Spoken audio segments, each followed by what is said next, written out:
ang 17 tripulanteng Pinoy na higit isang taong hinostage ng mga rebelding Houthi. Karamihan sa kanila, trauma ang inabot. Nasa frontline ng balitang yan, si Rainiel Pawid.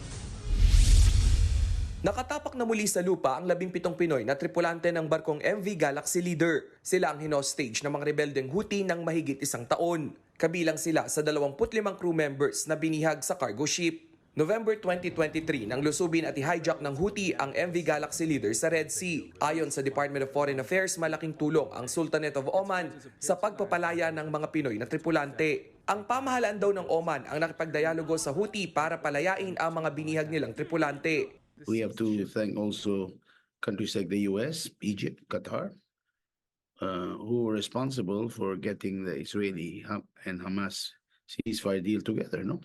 Pinasalamatan naman ni Pangulong Bongbong Marcos ang Sultan ng Oman na si Haitham bin Tarik sa matagumpay na pakikipagnegosasyon para sa pagpapalaya ng mga na-hostage na tripulante. Dagdag pa ni PBBM ang matatapang na Pinoy seafarers ang rason kung bakit niya pinirmahan ang Magna Carta of Filipino Seafarers. Layon daw nitong protektahan ang kanilang karapatan at masigurong mabibigyan sila ng pantay na oportunidad sa maritime industry. Ngayong gabi inaasahang dadating sa Pilipinas ang 17 tripulanteng Pinoy mula Oman. Agad silang isa sa ilalim sa psychosocial intervention. They're traumatized, but I'm sure home is a great medicine pag nakauwi na sila.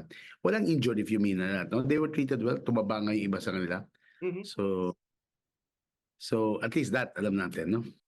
Nag-abiso na noon ang Department of Migrant Workers sa ship owners na iwasan muna ang Red Sea at Gulf of Aden dahil sa mga insidente ng pang-hijack ng mga rebelde. Paalala rin nila sa mga Pinoy na tripulante, may karapatan silang tumanggi sa paglalayag lalo na sa warlike zones. Kapag tumanggi sila rito, libre silang mapababalik ng Pilipinas at ibibigay rin ang 2 buwan nilang sahod.